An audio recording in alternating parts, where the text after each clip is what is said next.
अस्सलाम वालेकुम फ्रेंड्स, कैसे हैं आप सब लोग। उम्मीद है आप लोग ठीक होंगे। Welcome back to the channel. और लास्ट वीडियो में मैंने आपके साथ अपनी एजुकेशन की जर्नी शेयर की थी, जिसमें मैंने आपको बताया था कि मैंने नर्सरी से लेके मैट्रिक तक अराउंड 14 टाइम्स स्कूल चेंज किया। तो आज है जी सेकंड एपिसोड, जिसमें मैं आपके साथ शेयर करूंगा कि मैट्रिक के बाद मेरी एजुकेशन की जर्नी कैसी रही। जो मेरा असल इम्तिहान है वो मैट्रिक के बाद ही स्टार्ट हुआ था, क्योंकि हमारे पास बहुत लिमिटेड पैसे होते थे। मैट्रिक तक तो हमने सस्ते स्कूलों में पढ़ लिया और मेरी अम्मी भी टीचर थी, तो उसकी बेस पे भी हमें फी में कंसेशन मिल जाती थी। तो मैट्रिक के बाद जी मेरा एडमिशन हुआ एफसी कॉलेज में। एफसी कॉलेज भी एक गवर्नमेंट कॉलेज था और काफ़ी सस्ता था, तो हमने किसी ना किसी तरह मैनेज कर लिया। मेरी अम्मी ने ब्यूटी पार्लर खोला हुआ था, वहाँ से थोड़ी बहुत इनकम आ जाती थी। और अब्बू से हम कभी कभार मिलना शुरू हो गए थे, क्योंकि हमारे ऊपर बहुत ज़्यादा फाइनेंशियल क्राइसिस थे। तो ना चाहते हुए भी हम अपने अब्बू को कभी कभी मिल लेते थे, महीने में एक आधी दफ़ा, और उनसे पैसे ले लेते थे। थोड़े बहुत पैसे उनसे हमें मिल जाते थे, जिससे हमारा हल्का फुल्का गुजारा हो रहा था। तो जी एफसी कॉलेज में मेरा एडमिशन हो गया। सब्जेक्ट्स मैंने रख लिए मैथ, स्टैट और साइकोलॉजी।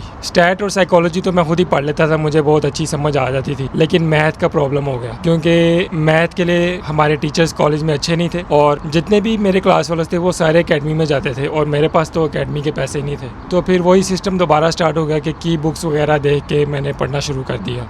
और दूसरा बड़ा प्रॉब्लम मुझे आया जी कॉलेज पहुंचने का, ट्रांसपोर्टेशन का। हमारा घर तक कॉलेज से बहुत ज़्यादा दूर वापडा टाउन में हम रहते थे, और एफसी कॉलेज था जेल रोड पे, जो कि बहुत ज़्यादा डिस्टेंस बनता था।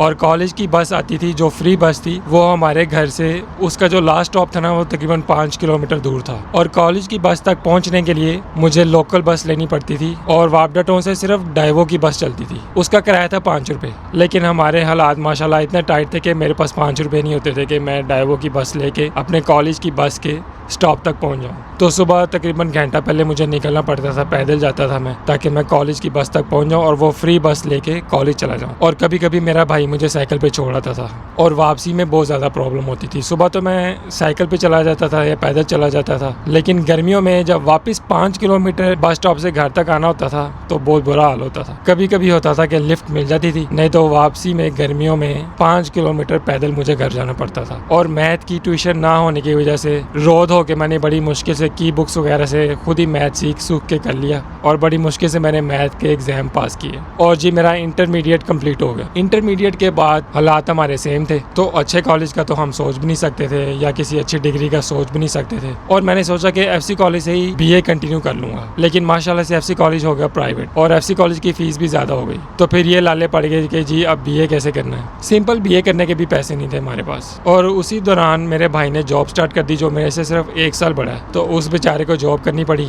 और थोड़े बहुत अब्बू से पैसे मिले, तो किसी न किसी तरह हमने बीए में भी एडमिशन मैंने ले लिया। और बीए में मैंने सब्जेक्ट्स रखे जी इकोनॉमिक्स, जर्नलिज्म एंड पर्शियन। और बीए में लकीली मुझे अच्छे टीचर्स मिल गए। थ्रू आउट लाइफ में जो प्रॉब्लम्स चल रही थी, उसकी वजह से आहिस्ता आहिस्ता मेरा पढ़ाई में ध्यान कम हो चुका था। तो बीए में मैंने बिल्कुल भी पढ़ाई नहीं की। बहुत ही कम दिन होते थे कि जब मैं अच्छा दिल लगा के पढ़ाई कर लेता था, लेकिन कॉन्सेप्ट्स मेरे क्लियर होते थे। तो जी जब बीए के एग्जाम्स हुए, तो इकोनॉमिक्स की 2 इतनी मोटी मोटी किताबें थी, जिसमें मुझे कुछ भी नहीं आता था। हार्डली कोई 30-40 सफ़े मैंने पढ़े हुए थे। लेकिन एग्जाम में अल्लाह ताला की तरफ से कुछ ऐसा हुआ कि अल्लाह ताला ने मुझ में पता नहीं कहाँ से मोटिवेशन डाल दी, और इकोनॉमिक्स के एग्जाम में 2 हफ्ते की छुट्टियाँ आ गई। 2 हफ्ते में मैंने इतनी पढ़ाई की कि आप कह लेंगे डेली 15 घंटे पढ़ता था, और मेरी प्रेपरेशन बहुत ही ज़बरदस्त हो गई। तो जी मेरे बीए में बहुत अच्छे मार्क्स आए, हाई फर्स्ट डिवीज़न आ गई, और बीए मैंने बहुत अच्छे नंबरों के साथ पास कर लिया। लेकिन फाइनेंशियली हम उधर ही खड़े हुए थे, तो मैंने सोचा ही नहीं कि बीए के बाद करना क्या है। बस घर बैठ गया चुप करके, और कोई गाइड करने वाला नहीं था, कोई बताने वाला नहीं था। उस ज़माने में इंटरनेट भी नहीं था इतना,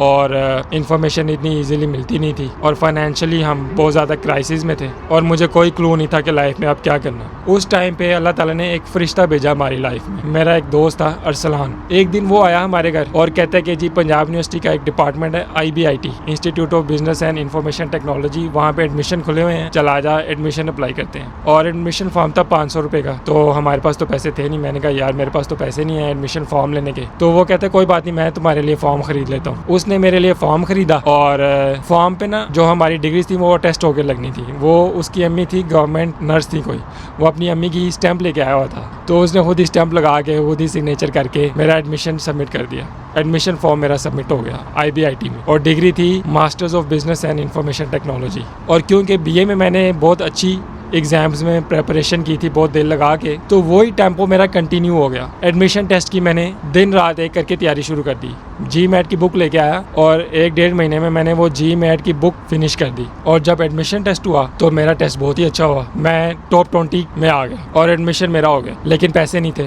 फीस जमा करवाने के। और इसी दौरान मेरे मामू ने मुझे कहा था कि जब तुम्हारा एडमिशन हो जाएगा तो मुझे बताना, मैं कोशिश करूँगा कि तुम्हारी फ़ी अरेंज हो जाए। तो जब एडमिशन हो गया मैंने उनको बताया, वो कहते हैं मेरे पास तो पैसे नहीं है, अपने अब्बू से मांग के देख लो अगर वो अरेंज कर सकते हैं तो। और एक्चुअल में मेरे मामू ने मुझे पता है क्या बोला था, उन्होंने मुझे कहा था मेरे को नहीं पैसे है, जाके अपने प्यो को पैसे मांगे।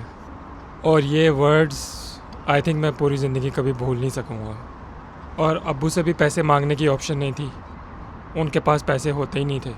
तो फिर वही दोस्त मेरा दोबारा काम आया। हमारे अब्बू ने हमें एक AC लेके दिया था। एक नई कंपनी आई थी उस ज़माने में जिसका नाम था फास्ट, और उसका AC बहुत ही ज़बरदस्त था। तो फ्रेंड्स आप सोच रहे होंगे कि अब्बू ने AC तो ले दिया और मैं आपको गुर्बत की कहानियाँ सुना रहा हूँ, तो हम AC अफोर्ड कैसे करते थे। एक्चुअली मेरे फादर वापडा में थे तो उनकी तरफ से फ्री यूनिट्स हमें मिलते थे, तो जब तक हमारे पास फ्री यूनिट्स होते थे हम थोड़ा बहुत AC यूज़ कर लेते थे। तो मैंने अपने दोस्त से बात की, वो कहता है कि जी ये AC मैं ले लेता हूँ तुम लोगों से, मैं ख़रीद लेता हूँ और तुम्हें पैसे दे देता हूँ। तो उसने वो AC हमसे ख़रीद लिया और इस तरह हमने फ़ी के पैसे अरेंज कर लिए। और इसी दौरान मेरे भाई की जॉब काफ़ी बेहतर हो चुकी थी, लेकिन फिर भी हमारे हालात ऐसे थे कि हम बस हैंड टू माउथ थे और हमारे पास बिल्कुल भी पैसे नहीं होते थे। बस इतने होते थे कि बेसिक छत और खाना, बेसिक सा खाना, दैट्स इट। तो पूरे MBIT में आपके भाई के पास 2-3 जीन्स की पैंटें थी। लंडे से मैं शर्टें ले आता था, बड़ी अच्छी अच्छी चुन के ना शर्टें ले आता था। और पैसे इतने कम थे कि पूरे MBIT में मुझे US भी चाहिए थी, तो मैं US भी नहीं ले सकता पूरे MBIT में। और सुबह लिफ्ट लेके यूनिवर्सिटी जाता था और लिफ्ट लेके ही घर आता था। और शुक्र है अल्लाह के भाई की जॉब थी जिसकी वजह से हम फ़ी पे कर पाते थे। और वो गवर्नमेंट यूनिवर्सिटी थी तो फीस इतनी ज़्यादा थी ही नहीं, एक सेमेस्टर की फीस थी 12,000 रुपए, तो वो हम किसी ना किसी तरह मैनेज कर लेते थे। और BA में, जब मैं BA में था तो उस टाइम पे मुझे बाहर जाने का शौक हो गया, क्योंकि हमारे एक मामू थे वो US गए थे और वो US की बहुत बातें हमारे साथ करते थे। तो मुझे तो बाहर जाने का बिल्कुल क्रेज़ हो गया था।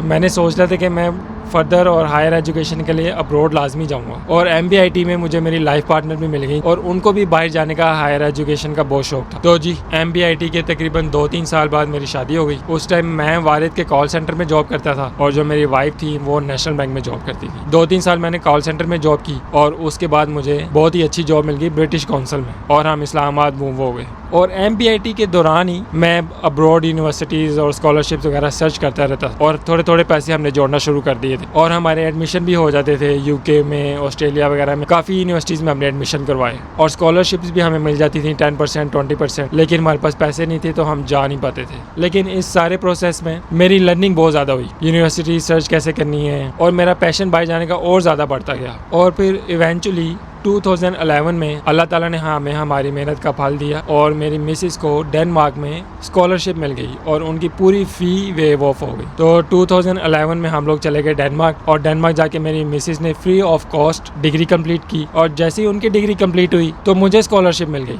और फिर मैंने एडमिशन ले लिया। और फिर जब मेरी डिग्री कंप्लीट हुई तो मेरी मिसेस को दोबारा PhD में एडमिशन मिल गया। तो इस तरह हम 6-7 साल रहे डेनमार्क में और फिर हमारी हो गई जी कनाडा की इमिग्रेशन और अब हम हैं जी कनाडा में। तो फ्रेंड्स ये तो थी मेरी एजुकेशन की कहानी कि जहाँ पे मेरे पास इतने भी पैसे नहीं थे कि एक टाइम था कि मैं अपने स्कूल का सबसे गरीब बच्चा था और यूनिवर्सिटी में मेरे पास इतने भी पैसे नहीं थे कि मैं एक US भी अफोर्ड कर सकूं। लेकिन मैंने हिम्मत नहीं हारी, लगा रहा हार्डवर्क किया, अल्लाह ताला से दुआ मांगी बहुत ढेर सारी। लेकिन अब तो चीज़ें बहुत आसान हो, अब तो इंटरनेट भी आपको फ्रीली अवेलेबल है। मेरे पास तो सेल फोन भी नहीं था, अपनी लाइफ का फर्स्ट सेल फोन भी मैंने MBA करने के बाद लिया था और आज मैं कनाडा आया हूँ और सिर्फ अपनी एजुकेशन की वजह से। और अभी भी कुछ ना कुछ लर्न करता रहे। तो आपके हालात जैसे भी हों, जितने भी आप गरीब हों, जितने भी आप फाइनेंशियल और फैमिली प्रॉब्लम से गुजरें, आपने पढ़ाई नहीं छोड़, कोशिश करें डेली का 2-3 घंटे एजुकेशन पे लाजमी लगाएं, तो इंशाल्लाह आप लोग कामयाब हो। और सक्सेसफुल होने का सबसे ईजी तरीका है एजुकेशन। तो प्लीज़ आप लोग डेली के 3 से 4 घंटे दिल लगा के पढ़ाई करें, इंशाल्लाह अल्लाह ताला आपको इसका रिवार्ड देंगे और आप सक्सेस। तो ये तो थी जी मेरी स्टोरी, उम्मीद है आपको इससे कुछ मोटिवेशन। और अगर आपका कोई क्वेश्चन है तो आप मुझे कमेंट्स। और इसके साथ ही मुझे दीजिए इजाज़त, अपना ख्याल रखिएगा, टेक केयर, अल्लाह।